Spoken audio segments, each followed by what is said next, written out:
ছাদে গাছ লাগাতে তো ভালোই লাগে, কিন্তু তার যত্ন আবার একটু বেশি করতে হয়। মাটিতে আবার গাছ লাগালে অত ঝামেলা করতে হয় না, কেননা প্রতিদিন ওই জল দেয়া সেটা কিন্তু না দিলেও হয়, একদিন বাদে বা দুদিন বাদে জল দিলেও হয়। কিন্তু টবের গাছে আবার প্রতিদিনই জল দিতে হবে, জল না দিলেই গাছ শুকিয়ে যাবে।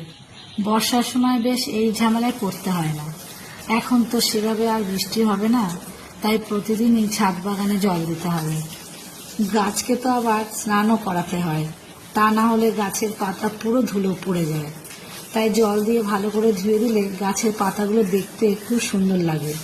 এই সুন্দর রাখতে গেলে আবার একটু বেশি খাটতে হয়। তাই ভাবি, যাদের অনেক বড় ছাদ বাগান আছে তাদের কত বেশি পরিশ্রম করতে হয়। আমার তো ছোট ছাদ বাগান, তাই দেখছি এর পরিচর্যা করতে গেলে অনেকটা সময় বেরিয়ে যায়, সময়টা অনেকটা লাগে।